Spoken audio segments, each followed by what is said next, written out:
Happy Thursday. It's raining. Hopefully y'all can hear me. Got my earpiece in, but I just wanted to do just a quick story time. I just finished up a 5-week class with senior students, and we had acute care too, with med surg and stuff like that.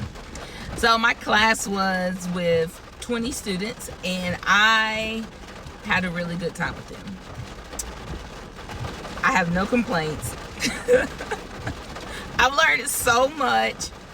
Like, they was like, Miss Stevenson. So I learned that. I learned what gag was. I still haven't been able to use it in a sentence correctly.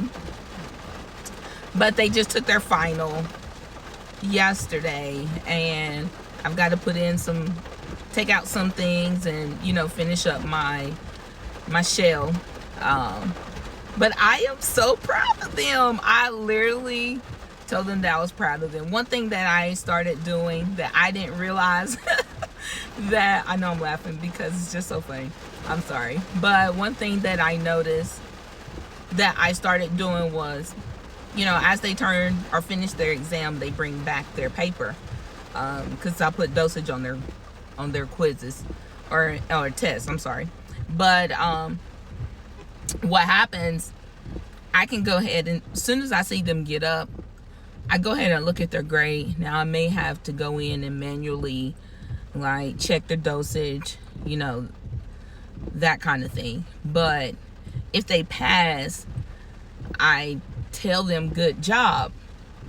One of the students was like, after the exam, I didn't tell them good job.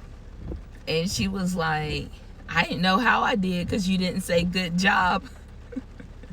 And it was those little things that, it makes a big difference. You don't really think about it at the time that you do it as an instructor or a teacher, but it makes an impression on your students. So that's one thing that I'm going to start doing from here on out is as they finish their exam, if I get a chance to see their grade before they walk out or hand me their paper, I'm going to let them know that they did a good job. Nursing school is hard enough without feeling like you're going to go, you study all this material. Lectures are long, drawn out. Sometimes you have instructors that, they don't know what they're teaching, or maybe they're not as familiar with the material as they should be. And the last thing you want to feel as a student is defeated. So that's one thing that I'm going to start doing, is letting them know when they do a good job.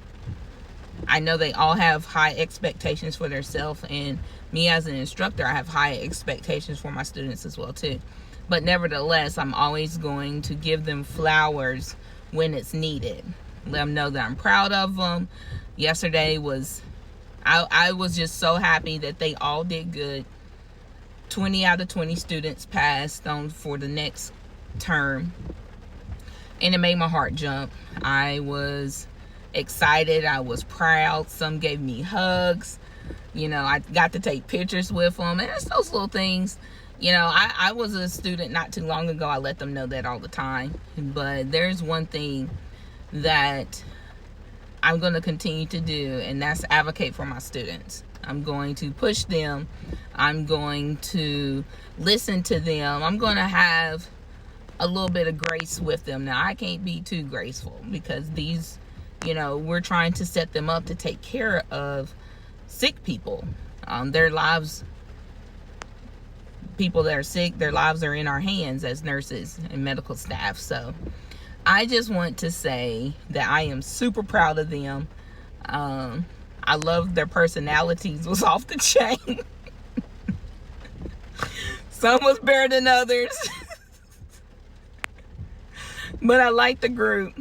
Monday starts a new term for me, and I will be teaching cardiac, EKG, fluid electrolyte disorders. I teach kind of not the foundational stuff, but the disorders. So I'm looking forward. I believe maybe I have 20 in that class, and I think my class I just finished only had 18. I don't know, but these last 2 terms have been a lot of students, because when I first started teaching at the school that I'm at, it was, I think I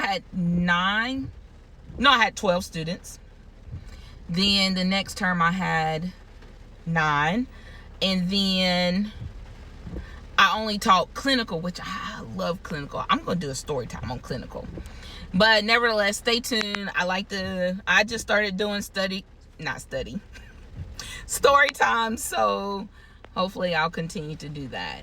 Y'all have a great Friday and try to stay dry.